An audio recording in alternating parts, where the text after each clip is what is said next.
Hey, what's up, guys? I wanted to talk to you guys about the Orangevirus tuning flash kit that they have for the 11th gen Corolla or Scion IM right now.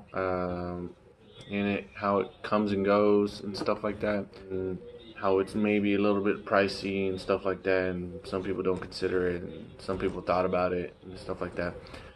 Well, a few of us have actually hit them up to get the flash kit. I know a couple more one or two other people have done it. I just wanted to get a chance to talk about it. Right now, I'm just going to talk about it a little bit. It's not a review, really. I'm just explaining for those of you that kind of want to see it and stuff. So basically, when they first came out, I jumped on it immediately the first day they did it. I would probably say I was the first one to actually do it, definitely. Besides the car that they were using as the project for it, for the prototype, I guess you could say, because they were using a Scion IM. You can see it on their page and stuff. Basically, soon I was in Poland. I was nowhere near my car at the time. I was waiting for it, checking updates constantly. As soon as I got word that they dropped it, I was like, no questions asked. Just give me it now.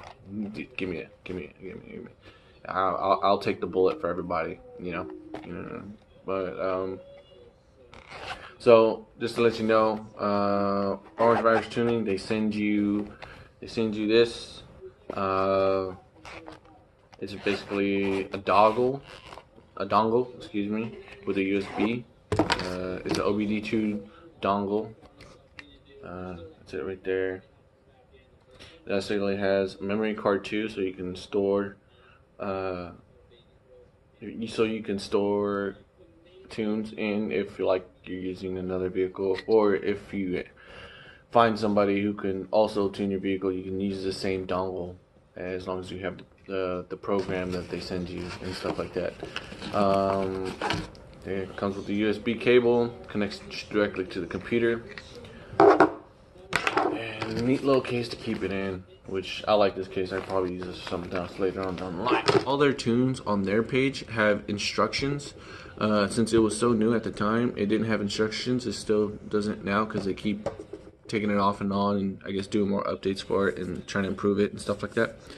So basically, he pretty much walked me through step by step on how to do it. He sent me the program, the Toy Flash, the actual Toyota Flash program. Then he sent me, I had to send him the information on my car, using this and using the dongle. Using the dongle here, connect it, identify. Right here, I had to identify the car, I had to pull up all the information about my car at the time, because they have to get the licensing for, I guess, the ECU. I guess, I'm not, correct me if I'm wrong on that one.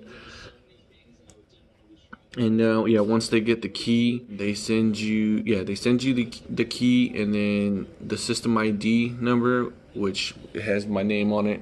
I don't think I really should show it, but it has my name on it here and stuff, and then it's like matted to this computer. You can only use it on on the computer you get the system ID through, from my understanding. So I'm stuck with this computer. This computer breaks down, I'm pretty much like screwed.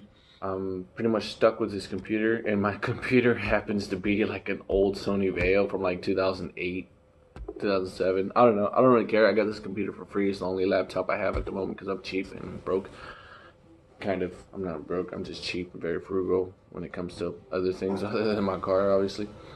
They specially program it for your car after you flash it. So basically, once I got the system ID done and stuff, do the work and everything, it took me forever to even do it. Since I'm overseas, you guys know I'm overseas right now in Germany, so I couldn't do the recall for the what's called the CVT update, because I have a CVT, not the manual transmission. You can hit me if you want. I don't really care. So I had to do the recall, but I couldn't because I'm overseas and European spec.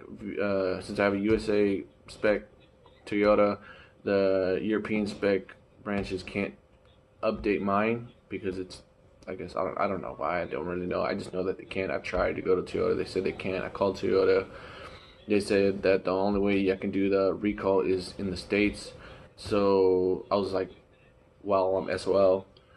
Apparently, what Matt told me and what his programmers told me that I could just do it myself.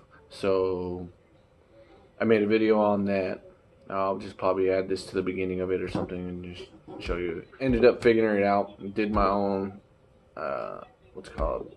I did my own ECU update for the CVT and recalibrated everything. I was able to do, once I was able to do that and everything was good to go, then I was actually able to flash it. And once I was able to flash it, I was finally able to get it to go. It took forever. But I'm happy with that right now. I have the video of that. Yeah, once I get the system ID and everything, and I give them everything that I need in order to give them more information about my car and stuff, then they'll send you the flash. Then after the flash, after some time of driving, the car remaps itself, and then depending on what your mods are, that's all they wanted to know if I had headers. If I had yeah, all they wanted to know if I had headers and what my octane gas, the octane of gas I wanted to use, which I chose 93. They also wanted to know if you have a cat delete or anything like that, or you're straight piped. They also want to know about your air intake and stuff like that. So that's what I did. So they know I have a CVT transmission. They know I have aftermarket headers, a cold air intake, an aftermarket MAF sensor. I'm not catless, and that's all. That's it. That's all they asked for. And so from that, they were able to use the map and then send me another update to what it is now, which is really good. I will send out the video of me struggling and trying to do because I ended up having to do the recall update, which was punishment for me because I didn't know what the hell I was doing and I couldn't get a hold of him at the time because of my time difference. But I was able to get it done, and I'll put that once I'm done editing that video. This is just something quick I wanted to do, so to inform people, because nobody really knows. Only a few people know that I've done it.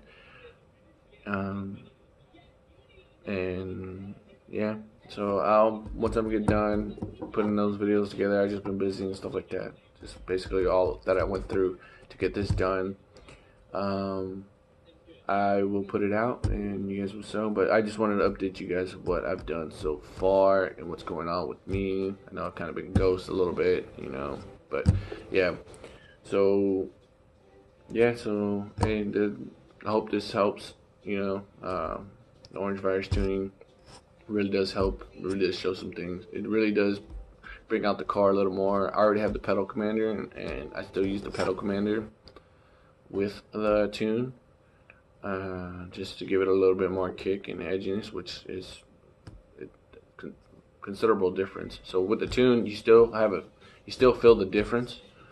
It definitely got some more oomph to it, nothing major. It doesn't give you 100 fucking extra horsepower and shit like that. Maybe like brings out maybe like about 5%, 10% more of the engine or something like that. But yeah, it's pretty good. I like it, and then I would match it with the pedal commander, and how I get to control the throttle response myself, and it works really well. Yeah, that's all I got for you guys. If you guys like the video, hit a like, share it, subscribe, and I'll let you guys more and more updates. And that's it, man. Take care, guys.